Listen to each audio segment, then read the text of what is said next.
great meeting, everyone. Good evening, everyone. Welcome to General Council, October 22nd. Attendance roll call. We have everybody here. Go ahead, Amos. Amos Key Jr., Counselor. Can you use your mic, please? Carrie Bunbury, Counselor. Helen Miller, Counselor. Dale Bunbury, Counselor. Hazel Johnson, Counselor. Cynthia Jameson, Counselor. Go ahead, Dean. Dean Hill, Counselor. Elena Venevri, Counselor. And I'm not sure who's Six Nations.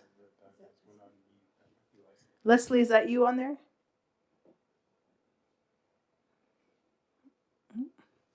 No. Yep. Audrey was unable to meet with us tonight, and again, Melba, our condolence to her and her family for the loss of her son. So, identification of media, I don't see any. Before we get started, let's take a moment of deep reflection to remember and pay respects to those that we have lost recently. Let's take a moment.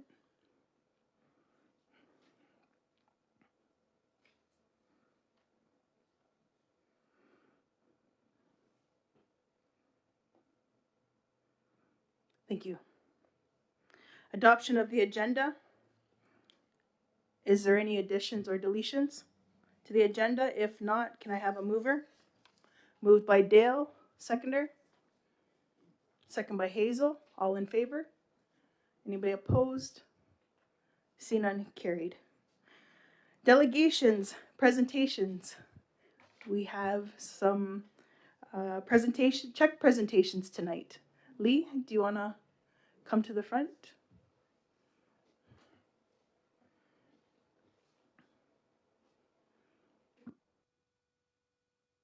Can you use the mic? Thanks. Okay, today we have 5 checks for minor sports.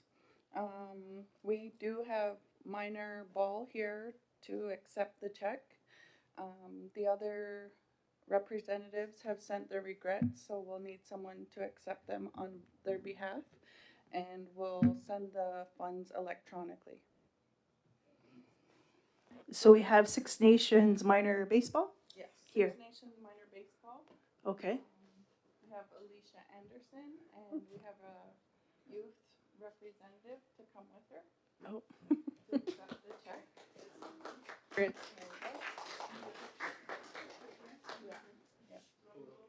Yeah. Go ahead. I'm gonna face behind you. Yes.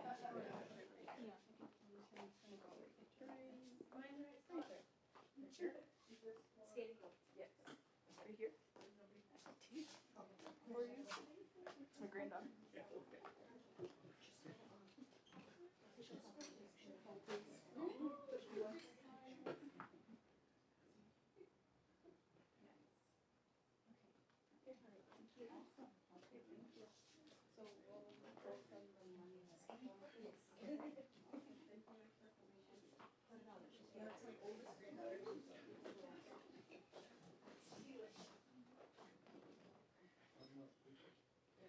And then now we have Six Nations Skating Club. So now we have the Six Nations Skating Club. Anderson and Serenity Hill. So get you guys to sign this. There you go. And Chief will come. You'll put it in the middle. I'll put it in there. Whoa, dropping the check. You got the logo. To the audience, we're presenting a check to the Six Nations Figure Skating Club,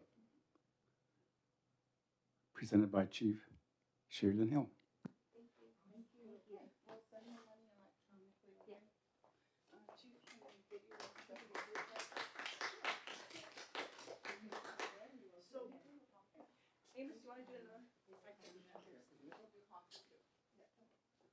Okay, we have another check that's going to be presented The Six Nations Minor Hockey, $3,200.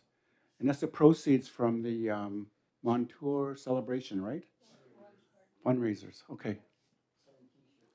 T-shirts, okay. For the audience, this is for your benefit. We're sharing that.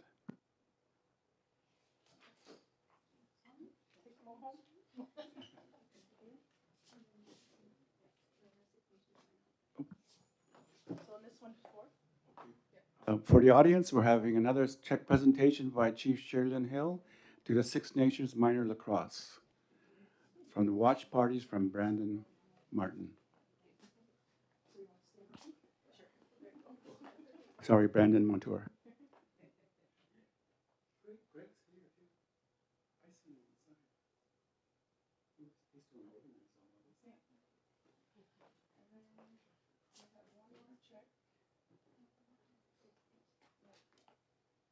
That'll be it for the sports. That's it for the sports, they're saying. So this is the check that will be presented. This will be presented to Jay Silverheels for their Meals on Wheels and their programs. And this is the money from the Stanley Cup. Oh, sorry. This is the money from the Stanley Cup celebration for the Brandon Montour t-shirts. Jay Silverheels will be receiving $20,000. Can I just say, one, here we go. Oh, you're here. Yeah. Yeah, come on. There you go. Yes.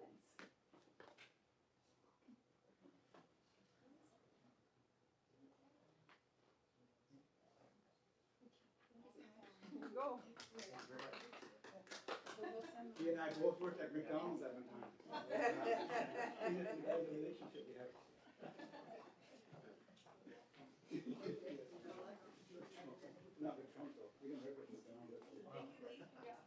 Thank you, Lee, for that.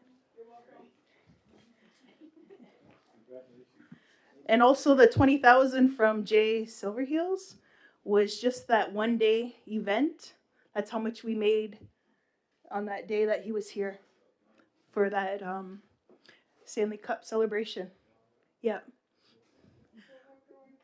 Oh, I can take that. I can give that to them. If you can give it to Amos, I'll give it to minor hockey, right? Is that where she wanted it to?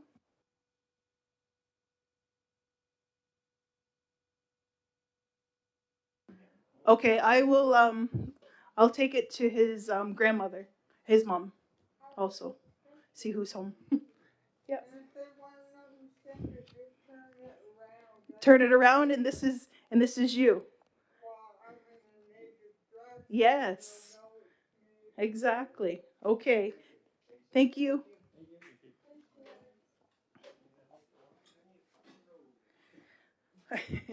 Okay, so let's go to 5-2, Six Nations of the Grand River, 5th Annual Firefighters Gala. Go ahead, Nathan. Thanks, Chief. I've been asked by the planning committee to do a little promotion of the event happening. So we're, as the chief indicated, we're having our 5th annual Six Nations Fire and Emergency Services Firefighters Gala. This will be a magical night, black tie affair, and it'll be one-of-a-kind excitement from the French Riviera. One night only, a Monte Carlo night gala. So we're looking, as many of you that are watching today, to join us for this awe-inspiring performances as well as some amazing food. So if you're wondering when this will take place on Friday, November 8th from 5 p.m. till 12 a.m. at the Mott Hill Golf and Country Club. To reserve your table, we're asking that you contact Becky McCumber, 519-445-2205. Tables are 4,500 each. That includes 10 guests can join you at a table. You'll be getting full recognition in promotional materials, media releases, space in the gala program, as well as the post-gala media release and social media. We also have individual seats for 500. If you feel compelled to sponsor a firefighter to go to this event, there's a package here for 500, and raffle tickets are on sale now. They will be for a trip to Paris. They're $100, and the trip includes flight accommodations for two for 5 nights, 6 days. So again, if you're looking to register for this event, contact Becky McCumber, 445-2205, extension 3224. Okay, thank you, Nathan. So let's go to number 6, adoption of general council minutes for October 8th.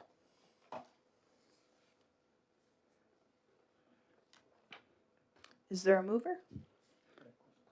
Yeah.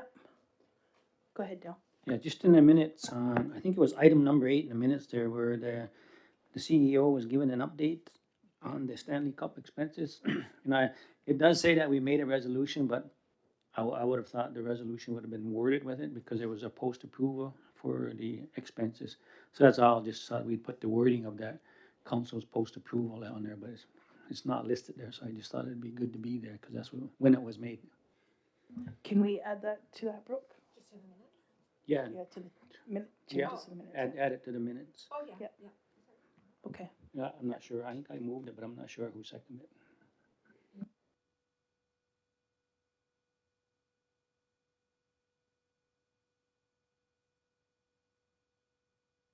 Yep, just post approval. Okay. So Brooke will do with those changes. Are you gonna move it with those changes, Dale? Yes. Moved by Dale, seconder.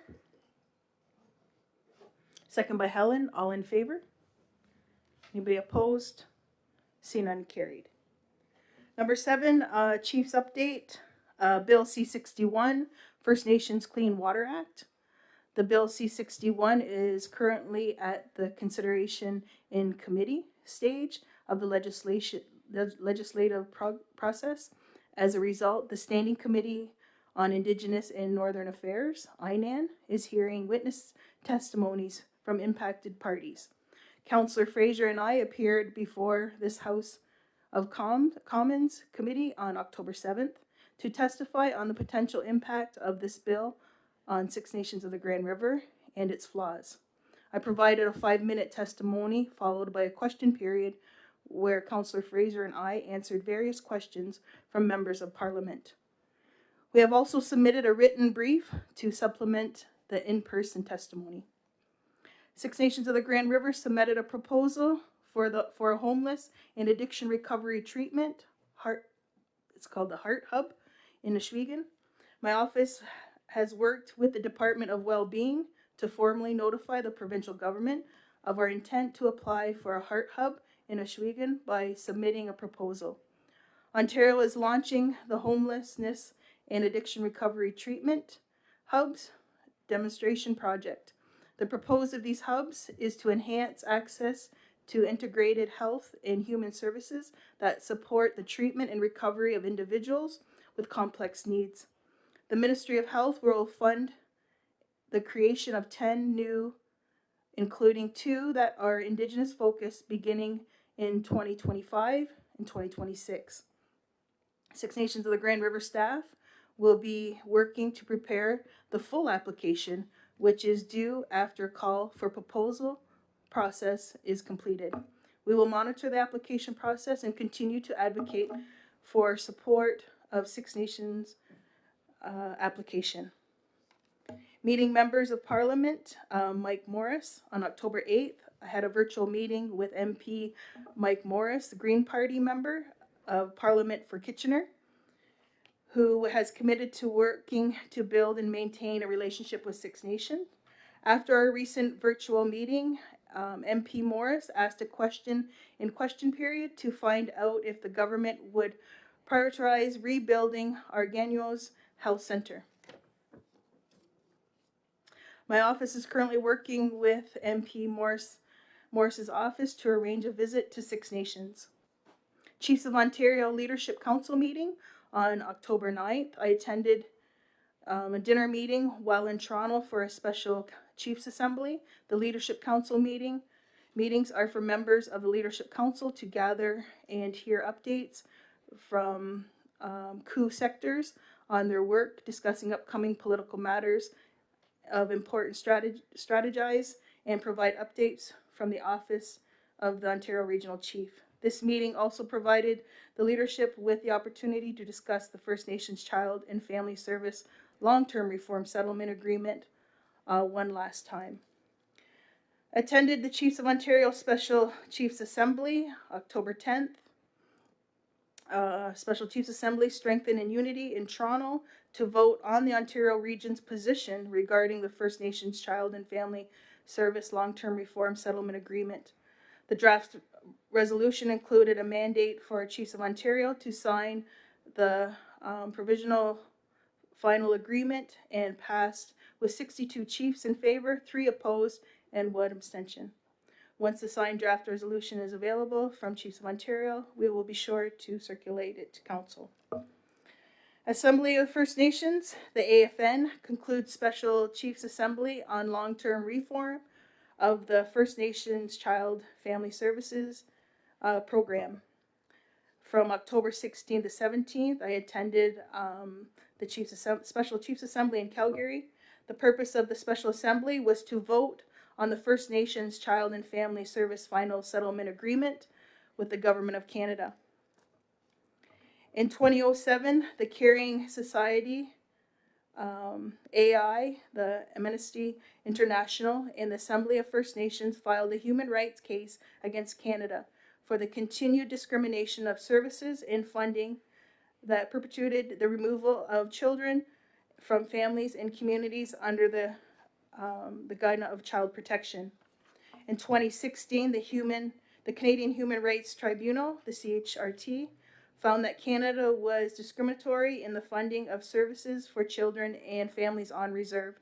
Since that time, the AFN, Chiefs of Ontario, and NAN have been mandated to work with the Government of Canada on a national reform of Child and Family Service program.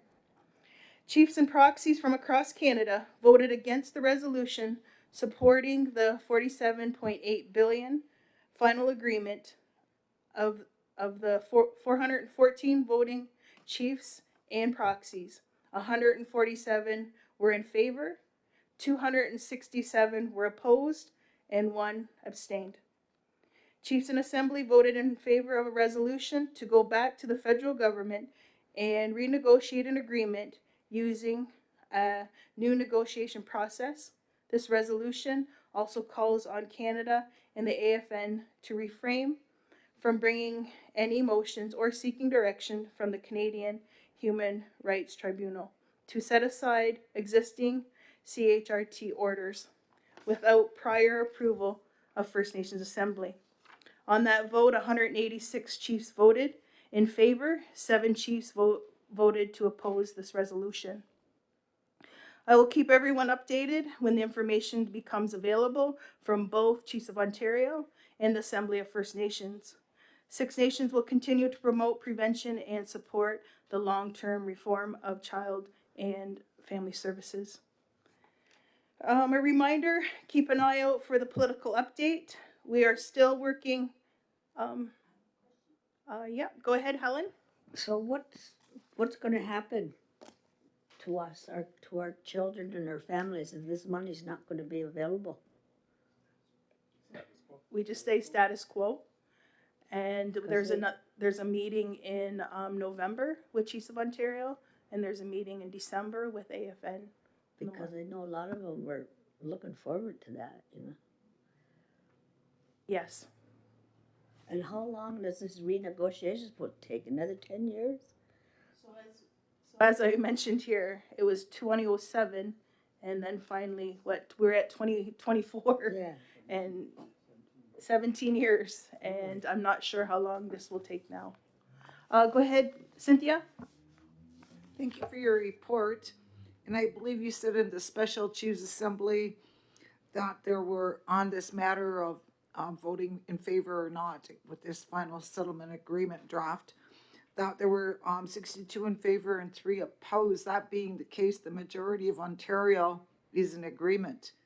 Can we not have negotiation with the federal government to let the rest who voted against this thing go and negotiate for the next 20 years or whatever. And why should we be stopped from moving forward? Yeah, and I think that will be discussed at the Chiefs of Ontario in November. Yeah, November. Yep. Because especially, I'm sorry, I want to continue.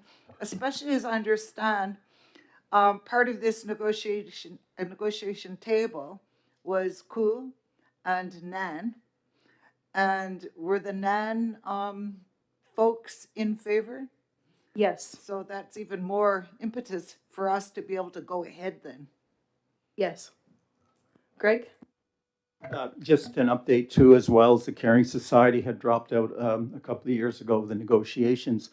That's why NANCU and the AFN continued on with negotiations, and they did get an agreement in principle that was supposed to release $19 billion for immediate needs. I'm not too certain where that is. I don't know if that's going to be stalled as well. As you know, the government may change in a year. One of the things is that the negotiations will probably extend beyond the next election. And of course, there's some concern about the Conservative government and which way they will go, if they will continue negotiations. And of course, an agreement would be settled with the Conservative government if they're in power. So there's a lot of concerns. I know it's going to be brought up at the next Chiefs of Ontario Assembly. And I think right now it will most likely remain status quo. Hazel? I can't believe that some of them voted against it. Did they say why they're voting against it?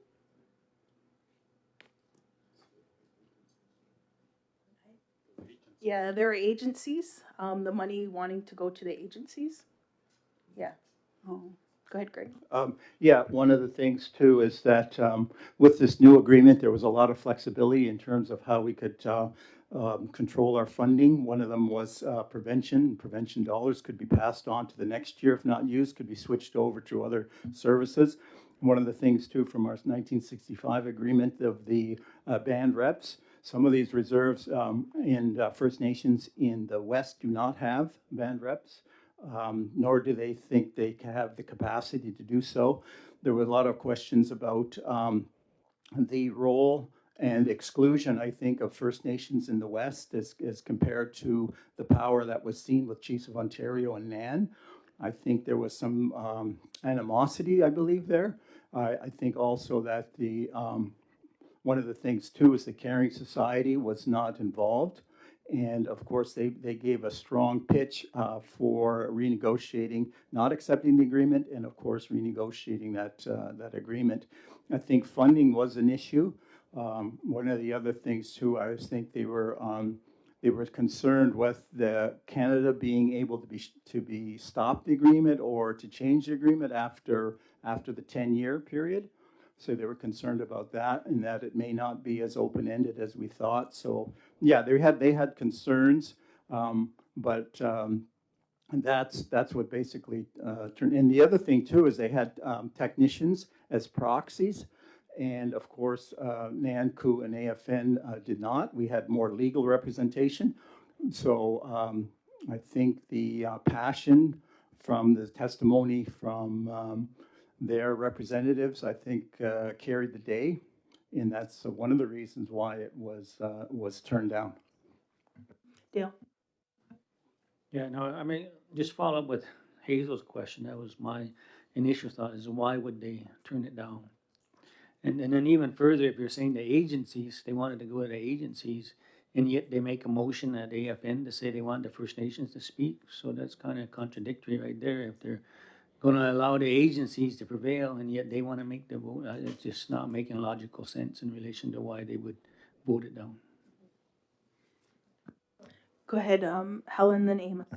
Was it BC that voted against? Because my understanding is BC is the one voted against because that's where Cindy Blackstock is situated. And that Cindy Blackstock wanted this money to go to those children's aid societies as opposed to First Nations. And they supported her. I don't know if it's going to change any renegotiating. I don't know, but that was my understanding. Yep, you're correct. Yep. Amos? Yeah, was it just like blanket refusal to support it, or were they going by section of the agreement and say, we don't like this, we don't like that, or we No, like this? it was blanket. Oh, really? Oh, okay. Yep, go ahead, Greg. One of the things too is that there were 8 resolutions on the table. Resolution number 1 was actually a vote, either you're for the agreement or you're against the agreement. The resolutions from 2, I believe, to 6 were, they involved if you voted no, and then there was several resolutions that had to be voted on from there. I think resolution, going by memory, resolution number 7 had something to do with extending the coverage for up to the age of 30. And the other one was, I believe, resolution number 8 was to renegotiate, of course, and adjust the Jordan's principle, to look at Jordan's principle. So those were separate, which we voted favorably. We would have voted favorably on those, but the first one actually is what set the stage for all the others. So once you voted, then they voted no, then it went down into. And one other thing too about the agreement is that the funding would also come to First Nations, and First Nations had the option to fund the agency. So the control was on the First Nations. So there was some main fundamental differences there from the in the West. The West had worked on a resolution that was quite lengthy. I think that was on number 1 or number 2, and also I had left at that point, so I had not. Yep, good.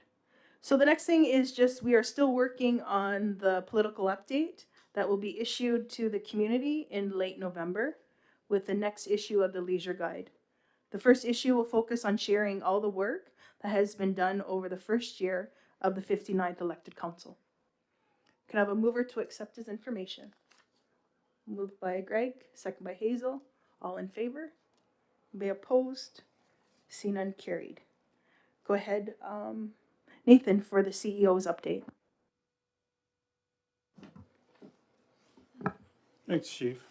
So I did a quick PowerPoint, and as I always do, I'll start off with Ganyos and the update on that.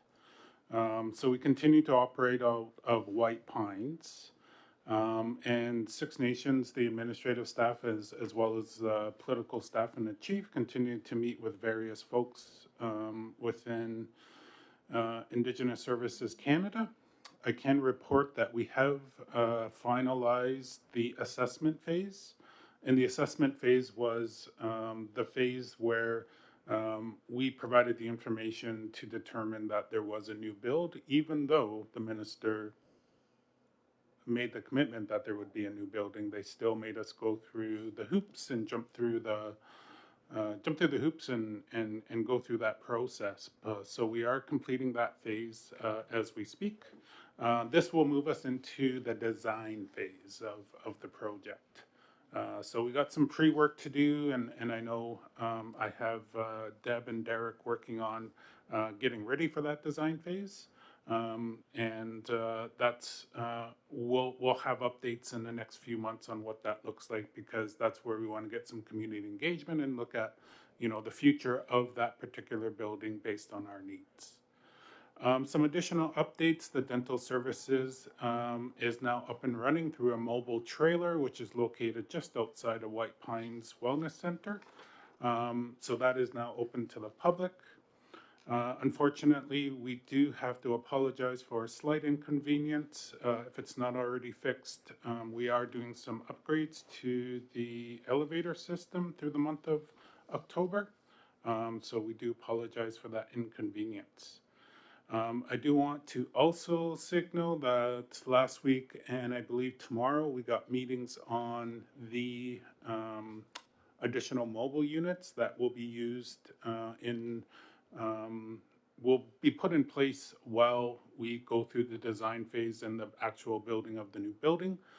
Those mobile units will be located, the only usable space that we have is at Parks and Rec by the by the horse track.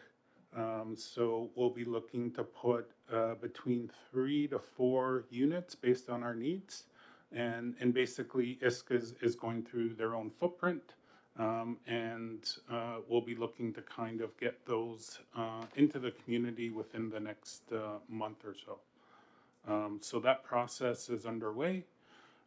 Also wanted to kind of signal that we're doing our best to kind of clear up this stalling tactics that ISC uses all the time on the officials level as best as we can. So we've initiated 2 administrative / political tables. The first one is administrative / political because we have the FNIB Assistant Deputy Minister now.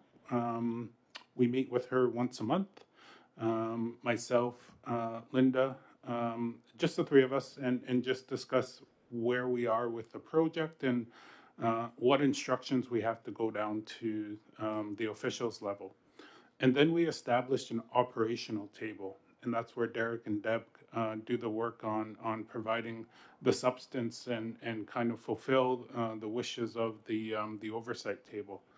So the operational table, as I said, there's a meeting tomorrow on additional mobile units in the required space as well as timeline.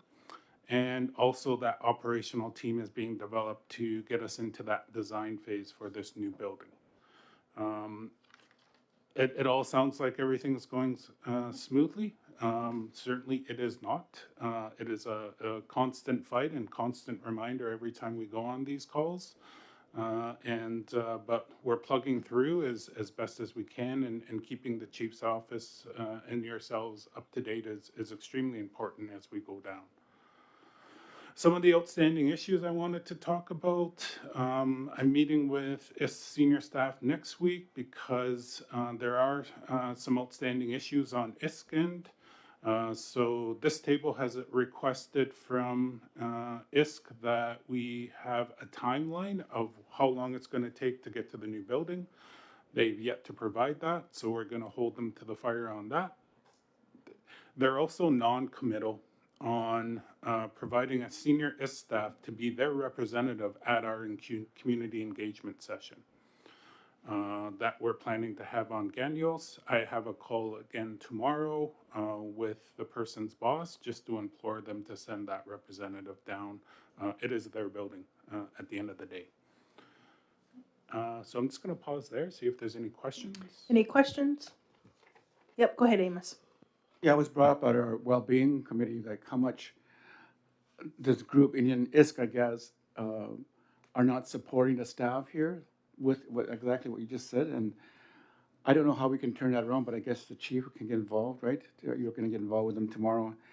It amazes me that they don't have people on the ground here helping us. And whereas our staff have to do all the heavy lifting, they have technicians, they have architects that could be here helping us out. I'm just amazed by that. And I have to tell you, I did a in-service training with Treasury Board and ISC about 24 months ago now. And I asked, at the second day, I asked how many of them had, these are senior bureaucrats, how many of them had set foot on a First Nation community? Of the 35, not one of them raised their hand. So that shows you where they're at, you know, but they're creating our destiny. That's why I'm saying all the time, we got to become the architects of our destiny. It just blows my mind. Hazel? I'm just wondering, when you meet with ISC, if Sherry and maybe the Wellbeing Committee can go as support in like a face-to-face with them to, you know, it's amazing. It's almost like they got everything written down, how they want to put a stumbling block in front of you every time. Terrible. For sure. We'll keep when that can happen. Go ahead, Nathan. Okay, the next project I wanted to update you on, because it kind of stems from Ganyos, but it was a commitment from Minister Haiju to create a pilot project to close the infrastructure gap. So again, this I would view this as kind of a joint project Led's kind of a word there, but led by myself and Linda in terms of gathering as much information we can to package the information we have on some of our shortfalls and the gap on infrastructure. But we really needed some guidance from ISC. So we've asked them to provide us with, any of those Treasury Board templates so that we can best package the information we have into the current project. As Council's aware, we, on a yearly and annual basis, we submit our infrastructure gap asks. I think 1.6, 1.7 billion was our last, the number that we submitted. So we have the information. We're just trying to reverse engineer from the Treasury Board's perspective the information that they need to make the investments real going into budget 2025. And that's the intent, is to have a note in budget 2025 that says Six Nations will get their 1.7 million over however many years. So it's a matter of putting that plan in place. So what we're doing is looking at it from the standpoint of the work that we already have going on. So we have a major capital study being undertaken, and that's kind of a joint project with Derek Hill and Mike Montour around coming up with our infrastructure needs, what our future growth is, what are the climate factors, and what are the vision for Six Nations, all contained within that major capital study. So once we get kind of the idea of how they need their information packaged based on, Treasury Board and budget requirements, then we can start building this out in terms of what this pilot project looks like. Because at the end of the day, I definitely foresee some budget submissions being completed by Six Nations, and really that's the work that we're gearing into for closing this infrastructure gap. Last comment on this I'll make is it's clear to me that this was an AFN ISC joint venture in terms of closing the infrastructure gap. What it produced was $1,000 or 1,000-page report that had a whole bunch of numbers and words in it, but really didn't say what that end vision was. So this pilot project, what I think is kind of coming at it is Minister Haiju really didn't know how to implement closing the infrastructure gap. So she's using us in a pilot project manner to get that done, which provides us with a really good opportunity to, identify what our needs are and put the plan in place to address those needs. Go ahead, Greg. Yeah, thanks, Nathan.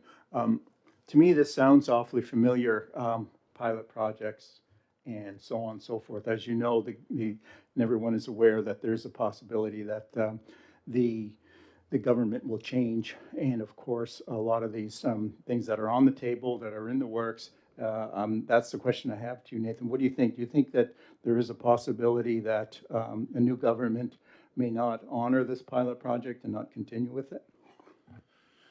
Yeah, that's kind of my worry, because there's not much legislative backing to any of this project. There was a lot of money infused into it from both AFN and ISC to produce their 1,000-page report, but the authority behind this closing the infrastructure gap is just not there. It's not legislated.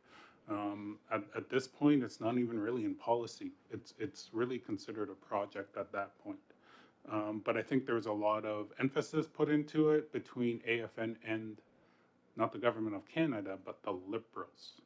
So I don't see the Conservatives kind of following down this path, especially if there's no vision for that end result at the end of the day. Amos? Yeah, I suggested that to Treasury Board. I said, because they were concerned about that no one's reading their annual reports, right? So I said, well, the thing is, if it's 1,000 pages like this one, like I don't know whether we could influence, or Six Nations could, or influence the AFN to require all those studies to be done by regions, rather than putting it in a great big binder of all the needs of the whole country. Just go with Ontario's needs, Manitoba, and Winnipeg. That's how they treat the provinces. They would never dare say that to the provinces, say, here's a great report for Canada. But they treat us like that to confuse the story, I think. So I think if we could influence that kind of a dialogue and saying, you gotta work with the regions, because maybe we're just working with 133 First Nations rather than 640 in a 1,000-page document. Anyway, we can try and suggest that next time.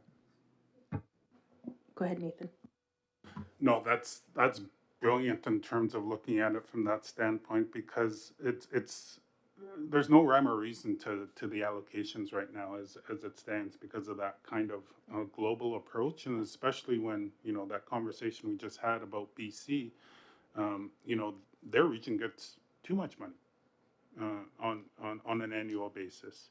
Why is that, and where does that money go afterwards? So it's going to be interesting to kind of dive into this and even look at those regional allocations on a consistent basis. My other job, I had to do it on the fire side, and it was mind-boggling as to how they came up with their numbers. I want to go into our senior administrative team. So our senior administrative team has monthly meetings. They kind of paused for a couple of months, but we met in September as well as October to get things back on track. The first item I wanted to update you guys on was kind of a piece that came out of Lands and Membership. Lori Miller asked that Land Use Planning Committee be discussed at the technical side. And she produced two memos that she's asking feedback from SAT members on to kind of kickstart the process. But essentially, we want to come back and do the technical work, but also come back to council with kind of a proposal on the creation of a land use planning committee. Which will basically do that work. And I know we've talked a bit about that land use process here at this table. We're starting to flush that out on the technical side and be able to report back to Lands and Membership on some of these processes and recommendations that are coming forward. So Lori Miller, she walked us through kind of the thoughts of the committee side and really focused in on the feedback that she needs to kind of start fleshing this out. So that was a long topic of discussion. Second one was On Your Direction. And I'm just calling them, for lack of a better term right now, the maintenance and perpetual care plans from departments. But Lonnie kind of gave an overview of the framework that was produced recently around negotiations, and kind of talked a bit about templating out what we are looking for in terms of the consideration of departments as they come up with their plans. So next step is to formalize kind of a lack of a better term, but a set of questions and a template for departments to build on, if they haven't already done it, build on what these plans are. So that we can have and coordinate. I believe you guys requested a breakfast meeting with the technicians to kind of go over those aspects. So that process has started with SAT, and looking to continue on that with the timeline. So I just got to loop back with Lonnie on what timeline he's looking at to kind of get the work done. Dale? Yeah, just a thought, Nathan, here is like when the departments, because I mean, the departments serve the community, serve the public. So I think one aspect they can look at is long-term public. What's the vision for the public in the long term? Like, so how is their department going to grow to be able to better serve that department? So that I guess maybe that's a thought they can keep in mind for, I guess, what how the community can grow as well. You know, not just departments, but community. In the end, the community's got to benefit from this. Amos? Yeah, I don't know, Nathan, whether we're at that level yet or we've ever been to that level where we look at succession planning.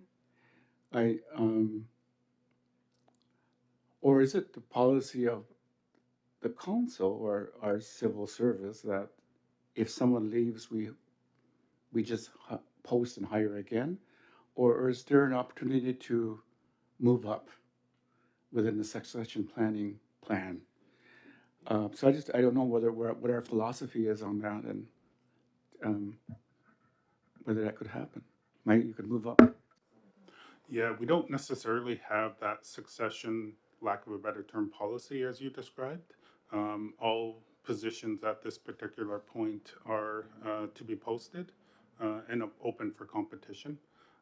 But that doesn't mean that we can't look at what that hybrid means in terms of that succession planning, because it's almost like when you don't have that succession plan and circumstances arise where difficult management decisions have to be made, there's going to be a gap in that particular department, and I think we're facing that in housing right now. We're overcoming those challenges, but it was a bit of a challenge because there was a vacuum because of the way the individual managed. Cynthia? Yeah, there are different ways to approach it. One is what comes to mind to a lot of people when you're talking succession plan is you have for example, we have a CEO position. And what we have always espoused here is in the name of transparency and openness is when the position is becomes vacant, it is posted. So that's one, but we can be left in a difficult strait using that position as example. For whatever reason, they're not there. But the approach taken by many First Nations organizations is you have a built-in successor for interim. That is, for example, with the CEO, you could have instead of an executive assistant, you could have, just for example, there's different options. You could have an associate CEO and split up the work, divide the work because the workload is so heavy, but they're there in the case that person becomes ill or takes vacation or for who knows whatever reason leaves, that other person steps into the role. But it can be applied with that same notion for our senior directors. Usually you would have those people in place so they can step in. They know the operation. But the positions, when they become vacant, are still posted. However, whoever is acted in that sort of second command role is free to apply. And you would hope they would have the inside scoop, should do very well in a competitive process. Dale? Yeah, I guess the other thing too, and I know it's in the policies in regards to promotion, how that can be viewed and adapted in regards to promotion of individuals from within council. I mean, I know that option is available as well. Go ahead, Nathan. The next thing we talked about was issues stemming from our relationship with Hydro One. So as council knows, we have established and had 2 meetings with the work of the chief's office to have a Hydro One Six Nations of the Grand River working group. Next meeting is November 4th, I believe.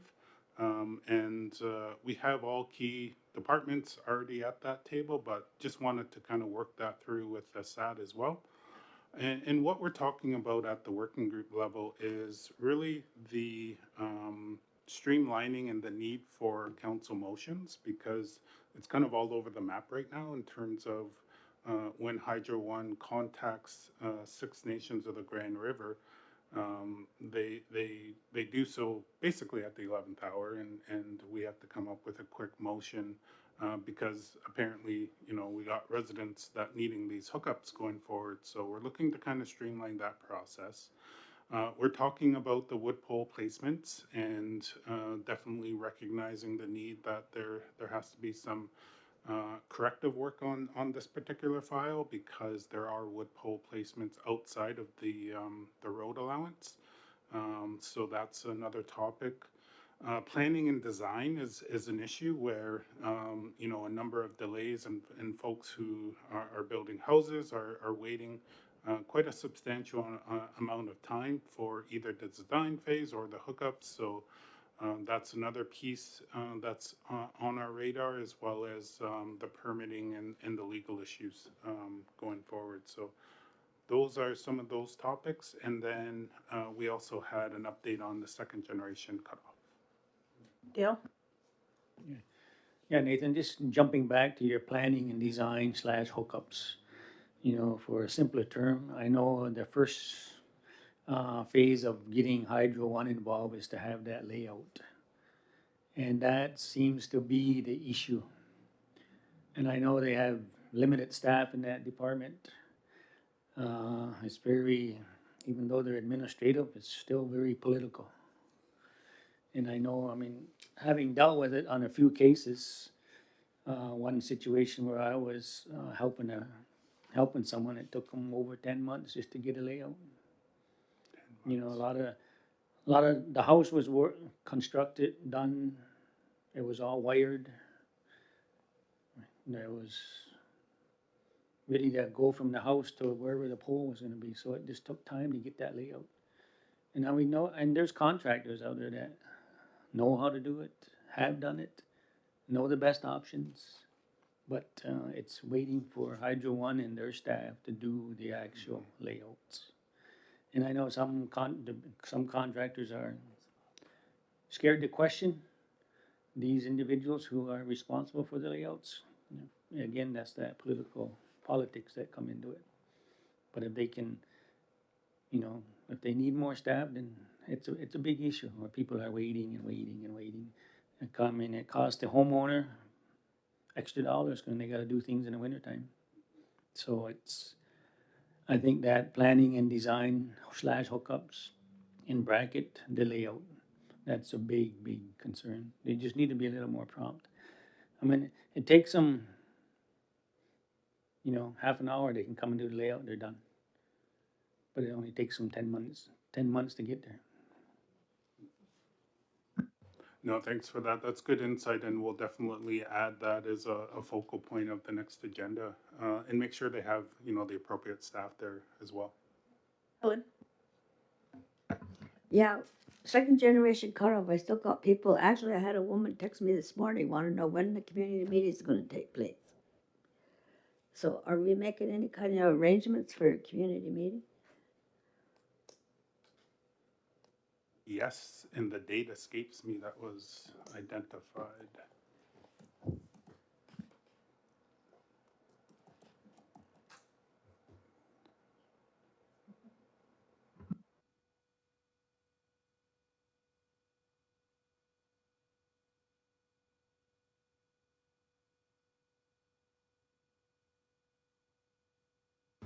Yeah, I'll get back to you throughout the course of the meeting, but I think there was a date identified. I'm just going through my emails.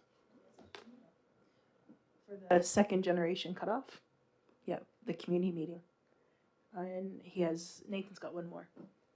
Um, so I just wanted to also update you on, we're still on track. I know I've provided this update before, but we're still on track to have department budgets as well as work plans no later than December 2024.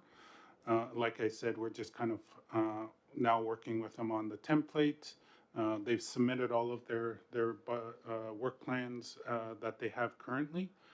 So I'm just kind of assisting with how to kind of look at it from the standpoint of getting a few KPIs in there and providing that narrative that's got to be associated with that budget. So kind of a work in progress for that.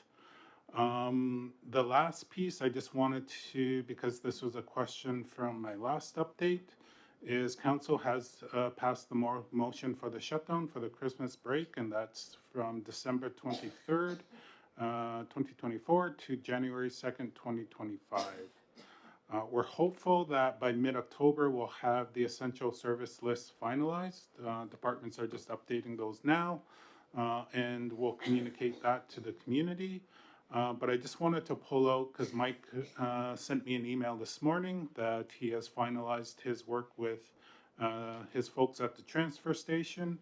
So the transfer station will be closed only on December 24, 25, 26, and January 1st.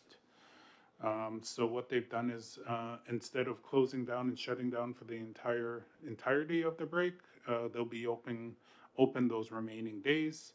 And they've only closed and restricted the days off to the designated holidays that are identified in SNGR's employment policy. So hopefully that will alleviate some of the concerns that we heard from last year. Is there any other questions? If not, can I have mover to accept the CEO's update? Moved by Cynthia, second by Amos. All in favor? Be opposed? See none, carried. Let's go to number 9, recommendation from the Education, Language, and Culture Committee. The Education, Language, and Culture Committee recommends to the Six Nations of the Grand River Elected Council to approve the terms and reference and mandate for the Education, Culture, and Language Committee. Is there a mover? Moved by Amos. Moved by Amos, second by Greg. All in favor? Be opposed? See none, carried. Let's go to number 10, updates from committees. 10A is Education, Language, and Culture Committee. Is there any updates, Amos? I'll just give a verbal report. We had a good meeting, I think, with the Ministry of Education yesterday with Nathan and his team.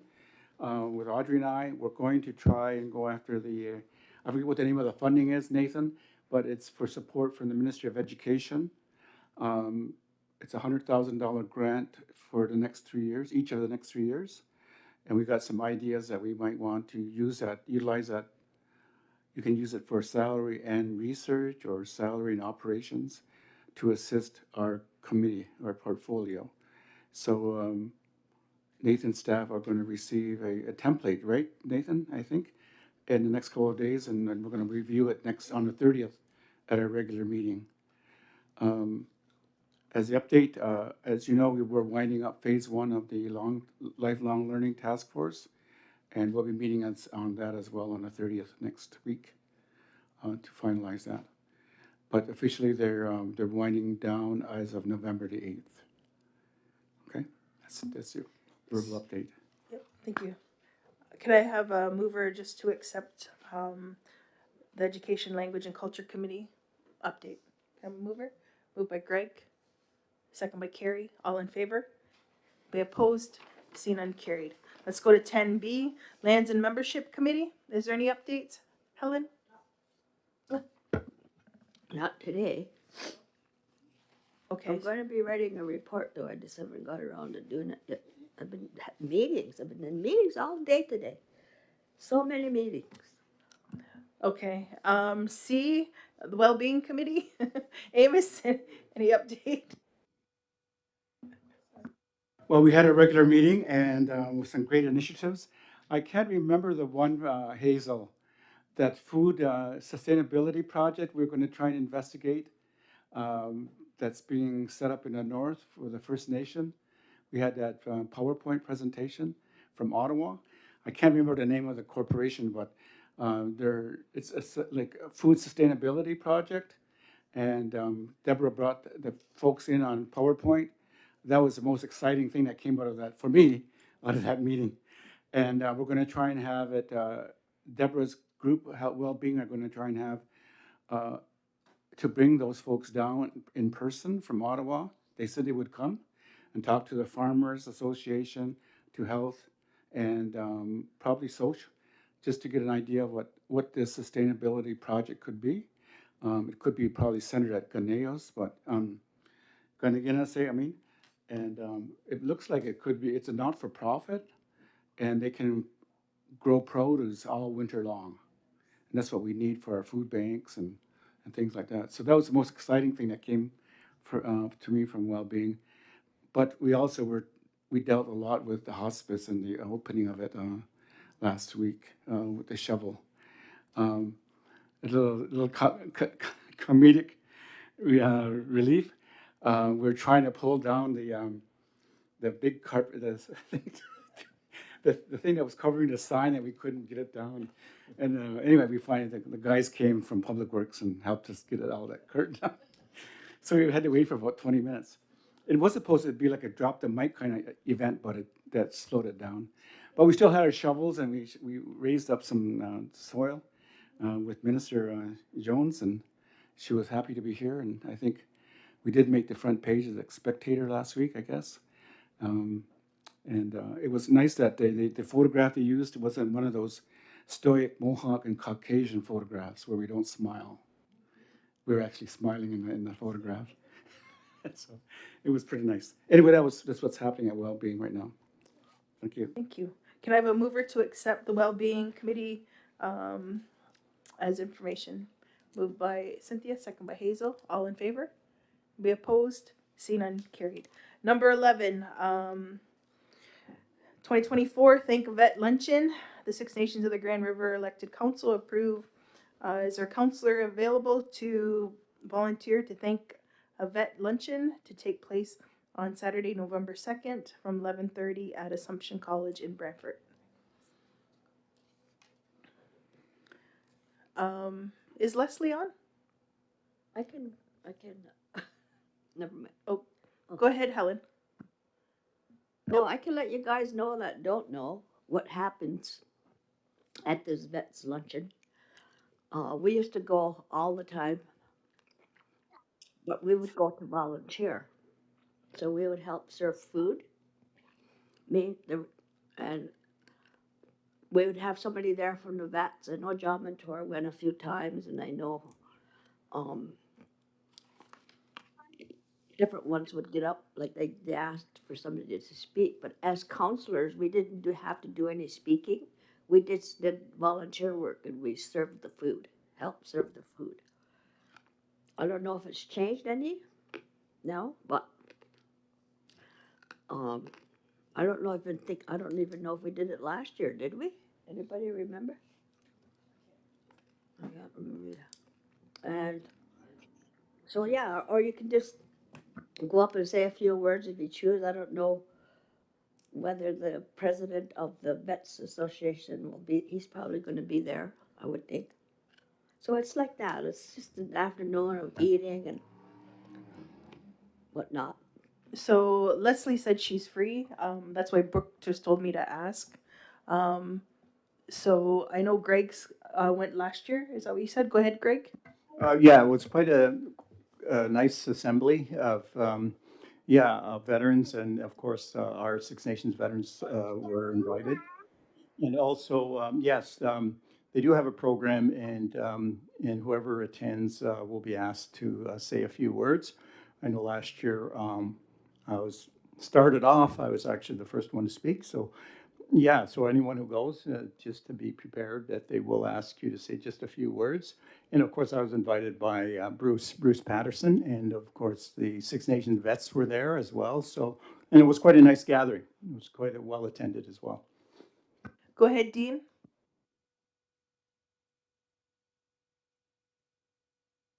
Thank you.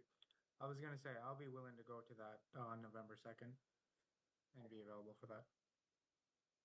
Okay, so Leslie or you? Which one would like to go? Can you both? Can they both go? Okay, do you guys both want to go? Is that okay? So we can do a resolution. We'll do a resolution for Dean and Leslie to go. Thank you. Okay. Thank you. Is there a mover? Moved by Cynthia, second by Greg. All in favor? Be opposed? Seen and carried.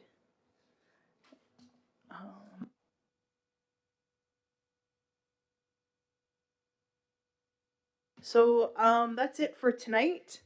I am motion to adjourn and to go to in camera. Moved by Hazel, second by Greg. All in favor? Be opposed? Seen and carried. Thank you for joining us tonight, and have a great night, everyone.